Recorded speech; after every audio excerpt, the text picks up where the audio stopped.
Hello student, कैसे हैं आप लोग। आज हम लोगों को थोड़ा सा साइंस का टॉपिक देखना था, पैरेलल कॉम्बिनेशन ऑफ रेजिस्टेंस, जिसमें बेसिकली हमको देखना क्या है कि डेरिवेशन देखना था कि पैरेलल कॉम्बिनेशन में अगर रेजिस्टेंस सेट हों तो उनका डेरिवेशन हम कैसे ड्राइव करेंगे। जो एक्सप्रेशन हमें मिलता है कि जो नेट रेजिस्टेंस है पैरेलल कॉम्बिनेशन का, that is the reciprocal of the sum of all the individual resistance. तो इसको हम प्रूफ कैसे करें, इस पे आज हम लोग को क्लास है ये, और उसको हमें देखना है। तो बिना किसी देरी के हम आगे बढ़ते हैं, फटाफट इसको देख लेते हैं। है वैसे बहुत ही इजी टॉपिक।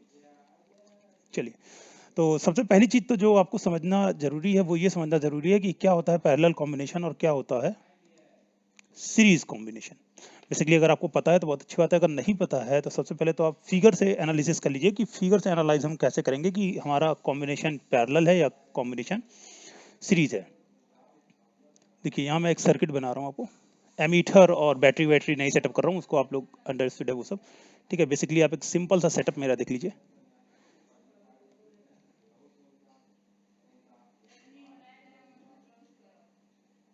ओके, देखिए एक रेजिस्टेंस ये लग गया मेरा, ठीक है।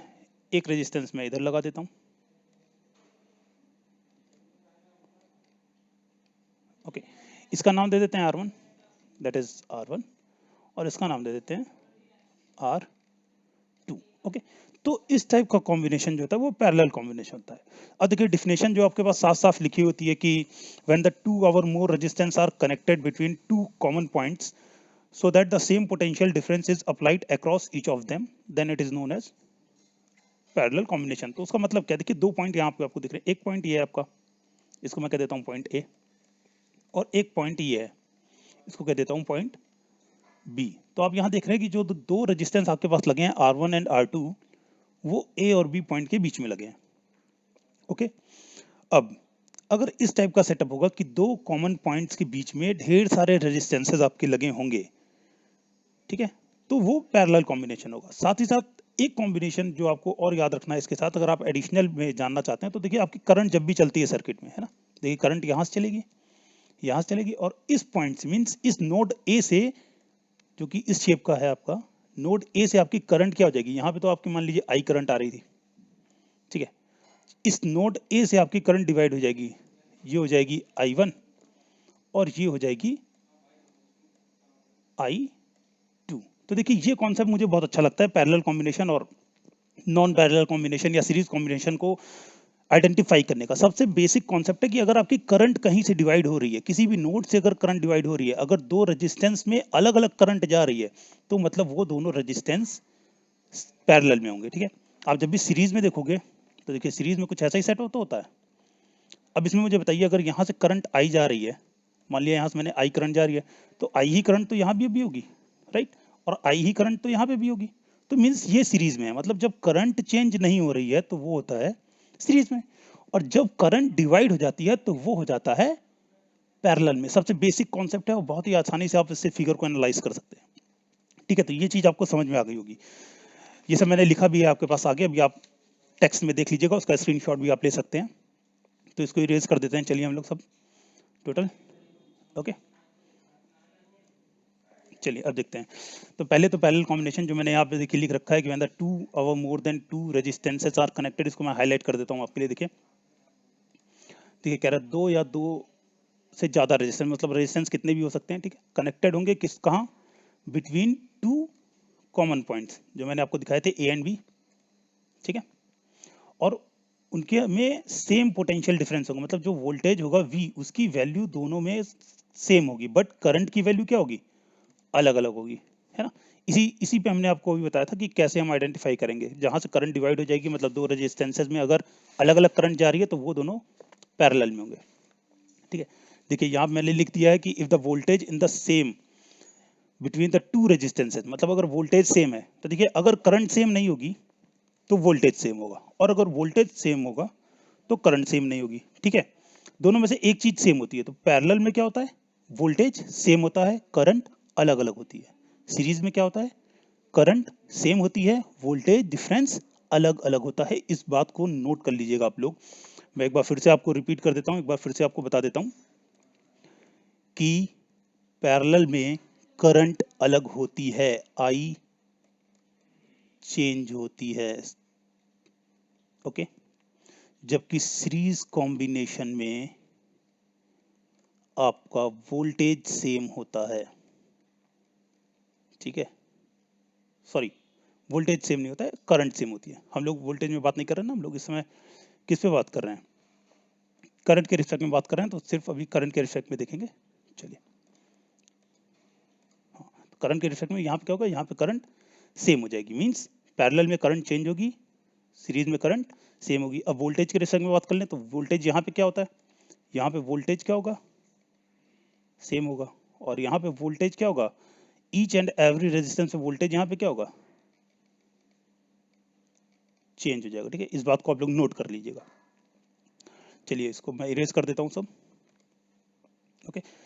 देखिए अब जैसे मैंने आपको यहाँ एग्जांपल में दिया, बहुत ही अच्छी एनिमेशन से मैंने आपको दिखाने की कोशिश की है, आप उसको एनिमेशन को आराम से देखिएगा और आपको पता लग जाएगा कि कैसे करंट अलग अलग होती है। देखिए ये आप देख रहे हैं V सेम है, क्योंकि यहाँ पॉइंट A और पॉइंट B के बीच में जो वोल्टेज होगा वो सेम है यहाँ पे।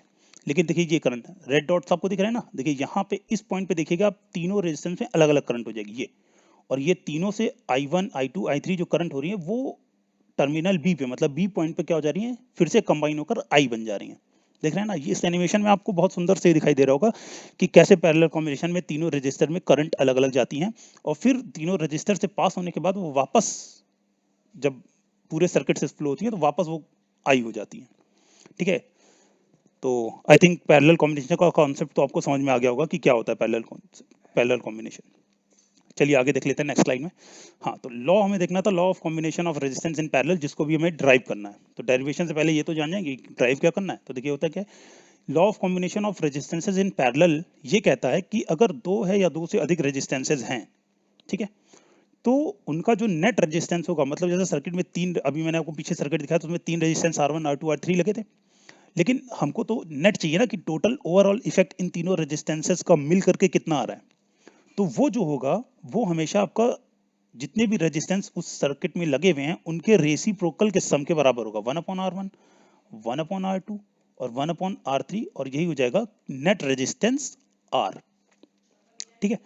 फॉर एग्जांपल मान लीजिए आप R की वैल्यू आपकी 2 है, R1 की वैल्यू 2 है, ओके, ये वैल्यू है आपकी किसकी, R1 की, और मैं मान लेता हूं कि चलिए 5 ले लेते हैं, 5 ले लेते हैं, कोई इशू नहीं है, 5 वैल्यू ले लेता हूं मैं R2 की, ठीक है। तो अब मुझे अगर नेट रेजिस्टेंस निकालना होगा तो मेरा जो नेट रेजिस्टेंस होगा, उधर जगह नहीं है मैं इधर बता देता हूं आपको, वो हो जाएगा मेरा 1/R इज इक्वल टू 1/2, मतलब 1/R1 और प्लस 1/5, ओके। अब आप इसको जो है मैथमेटिक्स से ऐड कर सकते हैं बड़े आराम से, एलसीएम लेके हो जाएगा, नीचे हो जाएगा एलसीएम इसका 10 हो जाएगा, और ऊपर आप जब सम करेंगे तो 5 और 2 7 हो जाएगा, मीन्स 1/R की वैल्यू आ जाएगी 7/10। देखिए यहाँ देख लीजिए किनारे, 1/R इज इक्वल टू आ जाएगा कितना, 7/10। अब बोथ साइड का रेसिप्रोकल कर देंगे तो आपको मिल जाएगी R की वैल्यू क्या हो जाएगा, 10/7, और आप डिवाइड कर सकते हैं तो ये आ जाएगा 7 3 10, और सॉरी 7 3 10 सॉरी 7 1 7 हो जाएगा, ये 7 3 10 नहीं जाएगा एक्चुअली में, ओके ठीक है फिर से, हाँ मतलब आप इसको डिवाइड कर सकते हो तो ये 7 1 हो जाएगा और 4 28, 1.4 ओम आ जाएगा ये अप्रोक्सीमेट में, ठीक है। तो इस तरीके से आपको जो है वो नेट रेजिस्टेंस हम निकालते हैं पैरेलल वाले का, ठीक है। इसको मैं पूरा क्लीन कर दे रहा हूँ, ठीक है। तो मीन्स क्या कहता है कि अगर R1 R2 R3 तीन चार रेजिस्टेंस हैं और अगर वो पैरेलल कॉम्बिनेशन में है तो जो उनका नेट रेजिस्टेंस होगा वो उन तीनों इंडिविजुअल रेजिस्टेंस के रेसिप्रोकल के सम के बराबर होगा, ठीक है। ये चीज आपको समझ में आ गई होगी। और दूसरी सबसे इंपॉर्टेंट बात जिसको मैं यहाँ पे आपके लिए हाईलाइट करना चाहूंगा वो ये होता है कि जो नेट रेजिस्टेंस होगा पैरेलल कॉम्बिनेशन में वो हमेशा सारे ही इंडिविजुअल रेजिस्टेंस में जो रेजिस्टेंस सबसे छोटा होगा उससे भी कम होगा। इस बात को आप नोट कर लीजिएगा, बहुत इंपॉर्टेंट लाइन है ये, कभी कभी एग्जाम में पूछी भी जाती है डायरेक्टली ऐसे ही कि आपको दो तीन रेजिस्टेंस दे देंगे, जैसे आपको दो तीन रेजिस्टेंस कैसे दे देंगे, ऐसे दे देंगे, देखिए कह देगा कि 2 ओम 3 ओम और 10 ओम के 3 रेजिस्टेंस पैरेलल कॉम्बिनेशन में जुड़े हैं, तो इनके नेट रेजिस्टेंस की वैल्यू क्या होगी? 2 और 3 के बीच हो सकती है, 3 और 10 के बीच में हो सकती है, 10 से बड़ी हो सकती है, या 2 से छोटी हो सकती है। तो यहाँ पे आपका जो ऑप्शन करेक्ट होगा वो होगा 2 से छोटी हो सकती है। क्यों? क्योंकि मैंने यहाँ पे साफ साफ बता दिया आपको कि जो नेट रेजिस्टेंस होगा वो लेस देन होगा ईच इंडिविजुअल रजिस्टर। ओ, स्पेलिंग मिसप्रिंट है थोड़ा सा, इसको ध्यान दे दीजिएगा, स्पेलिंग मिसप्रिंट हो गई है। ओके, तो देखिए यहाँ पे सबसे, इन तीनों में सबसे छोटा रेजिस्टेंस कौन सा है? 2। तो अगर पैरेलल कॉम्बिनेशन में है तीनों, तो 2 से भी वैल्यू कम आएगी नेट रेजिस्टेंस की। और यही चीज सीरीज में उल्टा होता है। सीरीज में अगर 2 और 3 और 10 तीन रेजिस्टेंस जुड़े हैं, तो जो नेट रेजिस्टेंस आएगी उसकी वैल्यू हमेशा बड़े वाले से भी ज्यादा होगी, मतलब 10 से भी ज्यादा हो जाएगी। ठीक है, सीरीज वाली की भी हम एक अलग वीडियो बना के आपके लिए प्रोवाइड कर देंगे, अभी आप पहले पैरेलल वाले को समझ लीजिए। ओके, तो समझ गए आप कि नेट रेजिस्टेंस की वैल्यू हमेशा सबसे छोटे रेजिस्टेंस से भी छोटी होगी अगर सारे रेजिस्टेंसेस पैरेलल कॉम्बिनेशन में जुड़े हैं। तो चलिए अब हम लोग चलते हैं अपने प्रूफ की तरफ। देखिए ये हमारा डायग्राम है, बहुत ही अच्छा।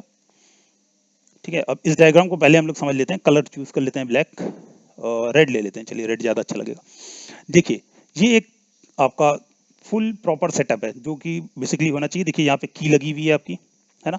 ये देखिए यहाँ पे एमीटर भी अटैच्ड है।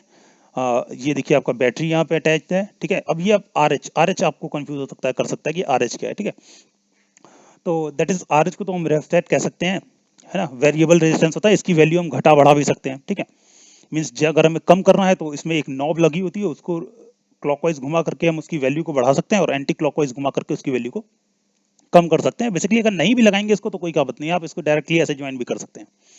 ओके, अब देखिए यहाँ पे एक नोड है A1, है ना, और एक नोड है B1, sorry B2। Basically B और A हमने ले रखा है। ठीक है, A और B। अब देखिए A और B के बीच में जो नेट पोटेंशियल है या नेट वोल्टेज जो है वो V तो फिक्स है, ये वोल्ट मीटर यहाँ पे लगा हुआ है। और देखिए इसके बीच में जो वोल्टेज है टोटल, वो मैंने आपको यहाँ दिखा दिया, V है। मीन्स A और B के बीच में टोटल वोल्टेज हमेशा कॉमन होगा कितना? V। क्योंकि हम लोग जानते हैं कि R1 R2 R3 parallel combination में है, और पैरेलल कॉम्बिनेशन में वोल्टेज चेंज नहीं होता है, करंट चेंज होती है। अब देखिए आप नोड ए पे देखिए आई करंट यहाँ आ रही थी। देखिए ऊपर वाले रेजिस्टेंस के लिए क्या चली गई है? I1, है ना, I1। बीच वाले में क्या है? I2। नीचे क्या है? I3, है ना। और I1 I2 I3 देखिए जाके बी पॉइंट पर फिर वापस क्या हो जा रही है? सम हो जा रही है। देखिए यहाँ मैंने लिख दिया I is equal to I1 plus I2 plus I3। और वापस देखिए यहाँ पे फिर क्या फ्लो हो रही है? I। और यहाँ से भी क्या करंट निकली थी? I। मतलब सर्किट में जो करंट निकली थी जहां से, वही करंट वापस आ भी रही है, I। ठीक है, बट रेजिस्टेंसेस के बीच में तीनों करंट डिवाइड हो जा रही है। ओके, फिगर में से सारी चीजें हटा देते हैं जिससे आपको फिगर क्लियर ही दिखे। हाँ, अब देखिए आपको क्लियर फिगर दिख रहा होगा। अब बात करते हैं, देखिए जो आपने लॉ पढ़ रखा है, आप सब लोगों को पता होगा ओम्स लॉ के बारे में, है ना। अगर आपको नहीं पता है तो ओम्स लॉ बहुत इंपॉर्टेंट है, उसको आप बहुत ही अच्छे से स्टडी कर लीजिए। ठीक है, वीआई ग्राफ भी ओम्स लॉ का बहुत इंपॉर्टेंट है। वीआई ग्राफ कभी कभी डेरिवेशन में प्रूफ आता है कि वीआई ग्राफ प्लॉट करने के लिए, या फिर आपको बेसिकली पूछ लेता है कि वीआई ग्राफ की कैरेक्टरिस्टिक्स क्या होती हैं ओम्स लॉ के। ठीक है, अच्छा चलिए तो यहाँ देख लेते हैं। फिर सबसे पहली बात, आपको पता है कि ओम्स लॉ होता है V is equal to I R, है ना। ठीक है, अब इसको अगर मैं दूसरे फॉर्मेट में लिखना चाहता हूं तो मैं लिख सकता हूं I is equal to V by R. ठीक है, अब बात करते हैं, देखिए रेजिस्टेंस है R1 R2 R3, करंट है I1 I2 I3, और जो कॉमन चीज है वो क्या है? वोल्टेज सब में सेम है। तो अगर मैं निकालना चाहूं कि बेटा R1 के करस्पॉन्डिंग क्या होगा करंट फ्लो, तो देखिए R1 के लिए इसका हम यूज करेंगे, तो मुझे पता होगा जो I1 की वैल्यू होगी यहाँ पे, दैट इज इक्वल टू, क्योंकि V तो सबके लिए कॉमन है, चेंज क्या हो रहा है? सिर्फ R। तो I1 हो जाएगा V अपॉन R1। इसी तरीके से जो I2 हो जाएगा वो क्या हो जाएगा? I2 यहाँ पे कितना हो जाएगा? I2 की वैल्यू कितनी हो जाएगी यहाँ पे? I2 की वैल्यू अगर मैं देख लूँ तो यहाँ पे हो जाएगा V upon R2, V upon R2। और यहाँ पे I3 की वैल्यू हो जाएगी V अपॉन R3। और I1 की तो वैल्यू है कितनी? V upon R1। ठीक है, अच्छा अगर मैं मान लूँ कि जो टोटल नेट रेजिस्टेंस इन सब का आएगा वो आ रहा होगा कैपिटल R, तो उसके करस्पॉन्डिंग अगर कैपिटल I की वैल्यू निकालें तो कैपिटल I की वैल्यू हो जाएगी capital voltage upon capital resistance in the circuit, that is capital R। ठीक है, तो इसका मतलब I की वैल्यू हो जाएगी V बाई आर, I1 की वैल्यू हो जाएगी V अपॉन R1, I2 की वैल्यू हो जाएगी V अपॉन R2 और I3 की वैल्यू हो जाएगी V अपॉन R3। ओके, ये वैल्यूज हो जाएंगी। अब हम लोग डेरिवेशन को देख लेते हैं, इन सबको इरेज कर देते हैं और देखिए डेरिवेशन आपका यहाँ से स्टार्ट हो जाएगा बहुत ही आराम से। देखिए R1 R2 R3 तीनों रेजिस्टेंस आपको दिख रहे हैं, पैरेलल में कनेक्टेड है। ठीक है, V यहाँ पे क्या है, टोटल वोल्टेज है, किस पॉइंट के बीच में, A और B पॉइंट के बीच में। ठीक है, अब देखिए here eight point A the current I is divided in I1 I2 and I3। Clearly दिख रहा है कि A पॉइंट से I1 I2 और I3 में करंट क्या हो रही है, फ्लो हो जा रही है, हो रही है ना अलग अलग। ठीक है, अब देखिए इसके बाद recall the Ohm's law, V is equal to I R या I is equal to V by are.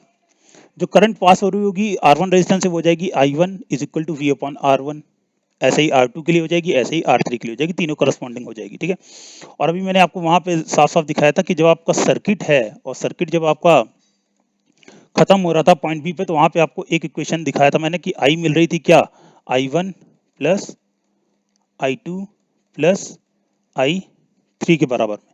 तो आप सबकी वैल्यू रख दीजिए ना, V हो जाए I टोटल करंट हो जाएगी total voltage upon total resistance, simple सा लॉजिक है। टोटल निकाल रहे हैं तो टोटल वैल्यू ले लेंगे, I1 ले लेंगे तो वोल्टेज तो सेम ही है, लेकिन I1 किसके करस्पॉन्डिंग है, R1 के करस्पॉन्डिंग है।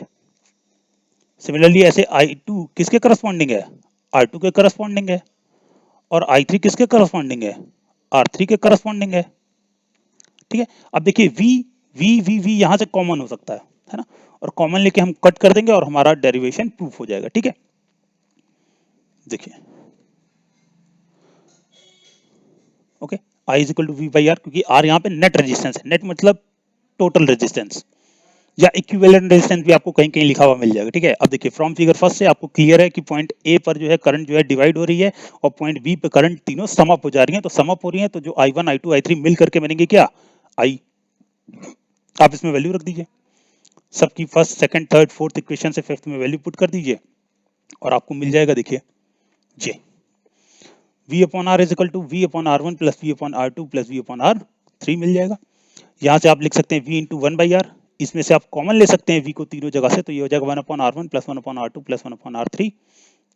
और फिर यहाँ पे आप क्या कर देंगे, बड़े इजी है भाई, V से V कैंसिल हो गया ना, और आपका क्या आ गया, 1 upon R is equal to 1 upon R1 plus 1 upon R2 plus 1 upon R3, और ये है आपका net resistance when the resistances are connected in parallel combination. Okay, तो ये हो गया आपका बच्चों पैरेलल कॉम्बिनेशन का प्रूफ। यहाँ पे सबसे इंपॉर्टेंट बात जो मैंने आपको शुरुआत में बताई थी नोट करने के लिए, कि जो नेट रेजिस्टेंस होगा उसकी वैल्यू छोटे वाले रेजिस्टेंस से भी छोटी ही होगी। ओके, और अब आप इस पे अगर आपको क्वेश्चंस आते हैं लगाने के लिए कि R1 R2 R3 कुछ रेजिस्टेंस हैं जो पैरेलल में है, तो आप इजीली उनके रेसिप्रोकल का सम ले लीजिए और वही क्या हो जाएगा, नेट रेजिस्टेंस के इक्वल हो जाएगा। ठीक है, ये आपको समझ में आ गया होगा। अच्छा, एक बात और मैं आपको बता दूं कि यहाँ R1 R2 R3 लिया है, तो इसका ये मतलब ये है कि ये डेरिवेशन सिर्फ 3 के लिए प्रूफ होगा। भाई हम यहाँ पे इनफाइनाइट लगा सकते हैं, जैसे मैंने वहाँ सर्किट बनाया था ना, देखिए यहाँ R1 लगा दिया मैंने। ठीक है, यहीं से मैं R2 लगा सकता हूँ, फिर मैं R3 भी लगा सकता हूँ, फिर मैं R4 भी लगा सकता हूँ, R5 भी लगा सकता हूँ, मतलब इनफाइनाइट एन तक का हम लगाएंगे, तो इसी के आगे वो प्लस होता चला जाएगा, plus 1 upon R4 plus dot dot dot dot dot dot dot dot dot dot, जितने भी आपका रेजिस्टेंस लगे होंगे सबका सम ऐसे ही निकलता है। ठीक है, चलिए तो आज के लिए बच्चों इतना ही, और नेक्स्ट क्लास में अब हम लोग देखेंगे जो भी आपकी रिक्वायरमेंट होगी उसको हम लोग यहाँ पे देख लेंगे। चलिए, थैंक यू बच्चों, और पढ़ाई करते रहिए, लगे रहिए, क्योंकि एग्ज़ाम अपने ही समय से होने वाला है।